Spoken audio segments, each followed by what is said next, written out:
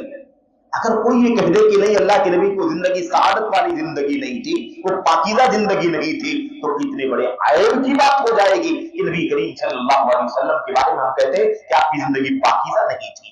میرے بھائیو، اللہ کے نبی صلی اللہ علیہ وسلم کی زندگی آئیڈیل ہے ہمارے لیے، تو آپ سے زیادہ پاکیزہ زندگی والا کوئی دنیا میں جی کر نہیں گیا ہے، اور آپ کے پاس ایمان تھا، عمل صالح، تقوی، انابت، للہیت، خشوع، حضور، ساری خوبیاں موجود تھی، یہ سب کے سب ایمان اور عمل صالح کے اندر شامل ہو جاتی۔ اس کے بعد دوسرا پہلو اللہ کے کلام کی دوسری آیت کریمہ میں اللہ تعالیٰ نے بیان فرمایا، وہ کیا ہے؟ اللہ تبارک و تعالیٰ فرماتا ہے وَمَنْ أَعْرَضَ عَنْ ذِكْرِي فَإِنَّ لَهُ مَعِيشَةً ضَنْكًا، جو میرے ذکر سے منہ موڑے گا، میرے ذکر سے، ذکر یاد، میرے ذکر سے یعنی میری یاد سے، لیکن یہ لفظی معنی ہے، یاد کا مطلب صرف یہ نہیں ہے کہ اللہ تبارک و تعالیٰ کے ہم سبحان اللہ، الحمدللہ، لا الہ الا اللہ، اللہ اکبر، صرف یہی معنی لے کر کے محدود کر دیں۔ یہ نماز بھی ذکر ہے، یہ روزہ بھی ذکر ہے، یہ حج و عمرہ بھی ذکر ہے، یہ اللہ تبارک و تعالیٰ کی توحید کا کلمہ افضل ذکر ہے، لا الہ الا اللہ، یہ کیا ہے؟ اللہ کی توحید، یہ افضل ذکر ہے۔ نبی کریم صلی اللہ علیہ وسلم کی رسالت کا، نبوت کا اقرار کرنا، یہ انسانی زندگی کا سب سے بڑا جو ذکر ہو سکتا ہے توحید کے بعد، وہ ہے اللہ کے نبی علیہ السلام کی زندگی ہمارے لیے آئیڈیل ہے۔ اللہ کے نبی، اللہ تبارک و تعالیٰ فرماتا ہے جو میرے ذکر سے اعراض کرے گا، ذکر سے مراد قرآن ہے، ذکر سے مراد سنت بھی ہے، جو میرے ذکر سے اعراض کرے گا، ذکر سے مراد دین ہے، ذکر سے مراد ایمان ہے، ذکر سے مراد اللہ تبارک و تعالیٰ کی توحید، تقویٰ ہے، یہ اتباع سنت ہے، جو میرے ذکر سے اعراض کرے گا فَإِنَّ لَهُ مَعِيشَةً ضَنْكًا، تو اس کی زندگی تنگ ہو جائے گی۔ اس کی زندگی کیا ہوگی؟ ضنکا۔ ضنک کا لفظ پورے قرآن کریم میں ایک جگہ استعمال ہوا ہے، اس کی زندگی اجیرن ہو جائے گی۔ ہم بات کر رہے ہیں زندگی میں سکون کیسے آئے گا، زندگی کے سکون کو برباد کرنے والے اسباب کون سے ہیں؟ اللہ تعالیٰ اس میں ایک جامع جواب دے رہا ہے۔ زندگی کس کی برباد ہو جائے گی، زندگی سے سکون کس کے ختم ہو جائے گا، زندگی کا سکون برباد کیسے ہو جائے گا، اس کا ایک سرسری اور مختصر جواب کیا ہے؟ جو اللہ کے ذکر سے منہ موڑے گا اس کی زندگی اجیرن ہو جائے گی، اس کی زندگی سے سکون ختم، راحت ختم، چین ختم، اطمینان ختم، ڈپریشن، الجھن، پریشانی، بے چینی، یہ اس کی زندگی کا، میری بھائیوں، اس کی زندگی کا حال بن جائے گا۔ اللہ تعالیٰ صاف فرماتا ہے جو میرے ذکر سے اعراض کرے گا، میرے دین سے دوری اختیار کرے گا، اللہ تبارک و تعالیٰ کے دین کو زندگی میں نافذ نہیں کرے گا، اللہ فرماتا ہے اس کی زندگی اجیرن ہو جائے گی۔ فَإِنَّ لَهُ، یقیناً اس کے لیے تنگ زندگی ہے، الجھن والی زندگی ہے، سکون اور چین سے دور زندگی۔ اور کیا فرمایا؟ یہ تو دنیا میں اس کی زندگی اجیرن ہو جائے گی، مرنے کے بعد بھی جس کی زندگی دنیا میں بری ہے اور اللہ تعالیٰ کی نافرمانی کی وجہ سے اس کی زندگی میں سکون نہیں ہے، نہ دنیاوی سکون ہے اور نہ کل قیامت کے دن آخرت میں سکون رہے گا، کیونکہ اللہ تبارک و تعالیٰ کا یہی وعدہ ہے، یہی وعید ہے۔ اللہ فرماتا ہے وَنَحْشُرُهُ يَوْمَ الْقِيَامَةِ أَعْمَى، اور ایسے آدمی کو ہم قیامت کے دن جب زندہ کریں گے، اٹھائیں گے تو اندھا کر کے اٹھائیں گے۔ اس زندگی میں اس کے پاس مال ہے، دولت ہے، آنکھ ہے، ناک، کان، سب ہے، زندگی میں ساری اللہ کی نعمتوں سے فائدہ اٹھا رہا ہے، اس کے پاس اسباب ہے، اس کے پاس دولت کا انبار ہے، اس کے پاس بڑا سیاسی عہدہ اور منصب، سب کچھ ہے اس کے پاس، لیکن وہ اللہ کے ذکر سے اعراض کرتا ہے، تو اللہ تعالیٰ نے فرمایا اس کی زندگی تنگ ہو جائے گی، اور اسے قیامت کی دن اندھا کر کے اٹھائیں گے، اندھا کر کے اٹھائیں گے۔ وہ اللہ سے کہے گا لِمَ حَشَرْتَنِي أَعْمَىٰ، اے اللہ تو نے مجھے اندھا کر کے کیوں اٹھایا، وقت كنت بصیرا، میں تو بینا تھا، میرے پاس آنکھ تھی، میں دیکھ رہا تھا دنیا کی رنگینیوں کو، دیکھ کر کے اس کی لذت اٹھا رہا تھا۔ اللہ مجھے بینا آدمی کو تو نے آخرت میں اندھا کر کے کیوں اٹھایا ہے؟ اللہ تبارک و تعالیٰ کا جواب ہوگا کذالک اتتک آیاتنا، تجھے اندھا اٹھانے کی وجہ یہ ہے کہ تیرے پاس میری آیتیں آئی تھی۔ آپ کو ذکر کا معنی وہاں کلیئر ہو جائے گا۔ ذکر کا معنی کیا ہے؟ اللہ کی آیتیں آئی، قرآن کریم آیا، نبی کی سنت آئی، یہ ساری چیزیں کیا ہے؟ یہ اللہ تعالیٰ کی شرعی آیتیں ہیں، ایک کائنات کی آیتیں ہیں، یہ بڑی بڑی مخلوقات یہ بھی نشانیاں ہیں اور شریعت کی نشانیاں، قرآن سنت کے دلائل شریعت کی نشانیاں ہیں۔ کذالک اتتک آیاتنا، تجھے اندھا کر کے اس لیے اٹھایا گیا ہے کہ تیرے پاس ہماری آیتیں آئی تھی، فنسیتھا، تو نے انہیں بھلا دیا تھا، تو نے کان نہیں دھرا، تو نے توجہ نہیں دی، تو نے اس کی فکر نہیں کی، تو نے زندگی میں میری آیتوں کو نافذ نہیں کیا۔ وَكَذَلِكَ الْيَوْمَ تُنسَى، اسی لیے اس کی سزا کے طور پر آج تجھے بھی بھلا دیا جائے گا۔ تو اندھا نہیں تھا، بینا تھا، لیکن اس کی سزا یہ ہے کہ تجھے آج اندھا کر کے اٹھایا گیا ہے۔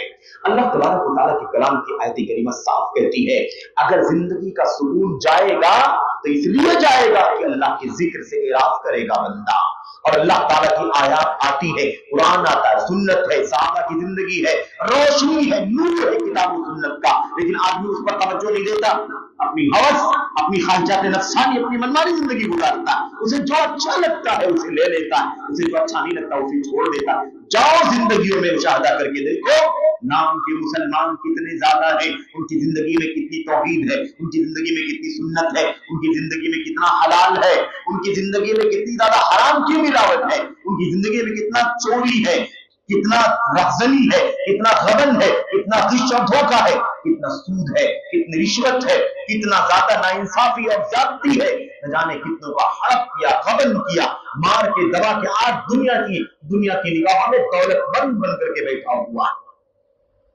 میری بھائی، تو اللہ تبارک و تعالیٰ فرماتا ہے تیرے پاس اللہ کی کلام کی آیتیں آئی تھی، تو نے اسے بھلا دیا تھا، اس کی سزا تجھے ملی ہے کہ ہم نے تجھے بھی بھلا دیا۔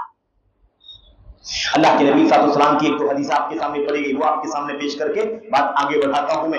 اللہ کے نبی علیہ السلام نے اپنی حدیث میں سکون کس کو کہتے ہیں اس کو اور زیادہ کھول کر کے بیان فرمایا، اور ہمیں اور آپ کو خاص طور پر اللہ کے نبی محمد رسول اللہ صلی اللہ علیہ وسلم کی اس حدیث کو بہت ہی زیادہ باریکی سے غور کرنے، اور ہر ایک میں سب سے پہلے اور آپ سارے بھائی سارے بہن اپنی زندگی کے اندر غور کر کے دیکھنا کہ ہمارے پاس اللہ کی طرف سے کیا کیا آئے ہے، کیا کیا ملا ہے، اور اس کے باوجود ہماری اور آپ کی سوچ کیسی ہے۔ اللہ کے نبی صلی اللہ علیہ وسلم نے فرمایا من اصبح منکم آمنا فی صلبہ یا فی سربہ معافا فی جسدہ عنده قوت یومہ فکأنما حیزت له الدنیا بحذافیرہا۔ اللہ کے نبی نے فرمایا جس آدمی، یہ دیکھو یہ نقشہ کھینچ رہے اللہ کے نبی، جو آدمی اپنے کنبے میں، اپنے قبیلے میں، اپنے گھر میں، اپنی سوسائٹی میں، من اصبح منکم، جو صبح کرے تم میں سے، رات ہو گئی صبح اٹھا ہے، ابھی اس کی حالت کیا ہے؟ آمینن، امن کی حالت میں ہے، اس کی جان کو خطرہ نہیں ہے، اس کے مال کو خطرہ نہیں ہے، اس کی آبرو لوٹ لی جائے گی اسے کوئی خطرہ نہیں ہے، وہ سکون، یعنی کیا مطلب؟ نہ جان نہ مال نہ آبرو کوئی معاملہ نہیں ہے، وہ امن اور عافیت کے ساتھ صبح کر رہا ہے، صبح ہوئی ہے، کوئی ابھی خطرہ نہیں ہے جان مال آبرو کا۔ آمینن فی سربہ، اپنے گھر میں، اپنی جھونڈ میں، سرب اصل میں کہتے ہیں پرندوں کے جھنڈ کو، پرندوں کے جھنڈ کو کہتے ہیں۔ اللہ کے نبی صلی اللہ علیہ وسلم فرماتے ہیں جو صبح کرے امن کی حالت میں، نمبر ایک یاد رکھنا امن کی حالت میں، اس کے بعد دوسری چیز کیا ہے؟ آمنا فی صلبہ معافا فی جسدہ، جسم کے اندر عافیت کے ساتھ صبح کرتا ہے، یعنی اس کے پاس کوئی اس کی زندگی میں، اس کی جسم میں کوئی ایسی بیماری نہیں ہے، عافیت کے ساتھ۔ کوئی آدمی جھوج رہا، کسی کو آج کینسر کا مسئلہ ہے، کسی کے ساتھ شوگر کا بہت زیادہ مسئلہ ہے، کسی کے ساتھ اور کوئی ایڈز جیسی جان لیوا بیماری وغیرہ، سارے امراض ہیں دنیا کے اندر، اللہ کے نبی فرماتے ہیں جسم کے اعتبار سے عافیت کے ساتھ وہ صبح کر رہا ہے۔ نمبر دو، نمبر تین، اللہ کے نبی علیہ السلام نے فرمایا، تیسری بات کیا فرمایا اللہ کے نبی نے؟ عندہ قوت یومہ، اس کے پاس ایک دن کی خوراک، ایک دن کی کیا ہے؟ ایک دن کی غذا ہے، 3 ٹائم کھا لے گا بس۔ صبح میں کھانے کے لیے اس کے پاس ہے، دوپہر کا وقت ہوگا تو اس کے کھانے کے لیے ہے، شام ہوگی تو بھی اس کے پاس کھانے کے لیے، اگر 3 ٹائم کا کھانا، ایک دن کا کھانا خرچہ جس کو خوراک کہتے ہیں، ضروریات اس کے پاس موجود ہیں۔ یہ 3 باتیں اللہ کے نبی صلی اللہ علیہ وسلم نے بیان فرمائی۔ آپ فرماتے ہیں جس کے پاس یہ 3 چیزیں ہیں، اور تینوں چیزیں بڑی اہم ہیں۔ پہلی چیز کیا ہے؟ امن، خوف، ڈر نہیں ہے نا، جان مال آبرو کا کوئی خطرہ نہیں۔ اور نمبر 2، اللہ کے نبی فرماتے بیماری نہیں، عافیت ہے، شفا ہے، الحمدللہ تندرستی ہے۔ نمبر 3، مال، خوراک کے بارے، مال کے بارے میں کیا فرمایا؟ اس کے پاس زیادہ نہیں، ایک دن کی خوراک بھی ہے اس کے پاس۔ فَكَأَنَّمَا حِيزَتْ لَهُ الدُّنْيَا بِحَذَافِيرِهَا، تو یوں سمجھو کہ دنیا کی ساری دولت سمیٹ کر کے اس کو دے دی گئی۔ اندازہ لگاؤ کہ زندگی میں سکون کا مطلب کیا ہوتا ہے۔ اب ہم میں سے کس کے پاس ایک دن کی خوراک ہے؟ بھائی بتاؤ ذرا، ہے کوئی؟ آپ ڈھونڈیں گے نا کسی بھیک مانگنے والے کو تو اس کے پاس بھی ہفتہ، عشرہ، 15 دن، مہینے، 2 مہینے کا کھانا خرچہ رہتا ہے۔ اور ہمارے پاس تو اتنی ساری نعمتیں، اچھا گھر، پھر بھی کہتے سکون نہیں، یہ پریشانی، وہ پریشانی، یہ شکوہ، وہ شکوہ۔ اللہ کے نبی فرماتے ہیں جس کے پاس امن ہے، خوف نہیں ہے، عافیت ہے جسمانی، کوئی جان لیوا تباہ کرنے والی بیماری نہیں ہے۔ نمبر 3، ایک دن کا کھانا خرچہ اس کے پاس موجود ہے، تو اس کو سمجھنا چاہیے کہ اللہ تعالیٰ نے پوری دنیا کی دولت اٹھا کے مجھے دے دیا ہے۔ کتنے ناشکرے ہیں ہم لوگ۔ تو میں بتانا چاہتا ہوں کہ اللہ کے نبی کی حدیث سے پتہ چلتا ہے، اس حدیث سے پتہ چلتا ہے کہ سکون کا معنی کیا ہوتا ہے۔ اب ہمارے پاس لاکھوں ہو تب بھی بیچے، کروڑوں ہو تب بھی ہم ہائے ماری، دوڑ بھاگ اور کیا کہتے ہیں اس کو، ناشکری، اللہ تبارک و تعالیٰ سے بدگمانی۔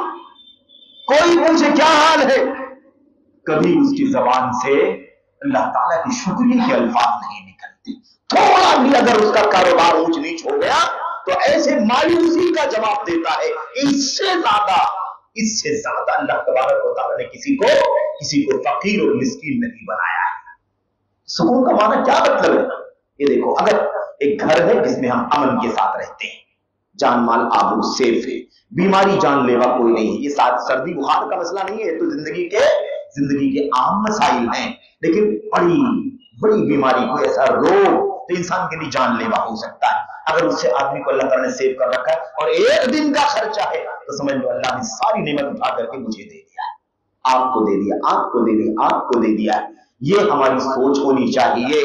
اللہ کے نبی محمد رسول اللہ صلی اللہ علیہ وسلم کی حدیثوں سے یہ ثابت ہو گیا کہ ہم اگر سمجھتے ہیں زندگی کا سکون کسے کہا جاتا ہے تو اتنا بھی نعمت ہے تو سکون میں ہے آپ، یہ بھی ہے ہمارے پاس، تو ہم کیا ہے؟ سکون میں۔ بس شرط ایک ہی ہے، وہ پہلی والی آیت میں ایمان ہونا چاہیے اور عمل صالح ہونا چاہیے۔ تو ایمان اور عمل صالح کی زندگی گزارتے ہیں، عافیت ہے، امن ہے، کوئی بیماری نہیں ہے جان لیوا، اور ایک دن کا بھی کھانا پینا ہے، تو ہم اللہ تبارک و تعالیٰ کی سمجھ لو کہ نعمتوں میں کھیل رہے ہیں، اللہ کی نعمتوں میں کھیل رہے ہیں، لطف اندوز ہو رہے ہیں۔ یہ ہماری اور آپ کی سوچ ہونی چاہیے۔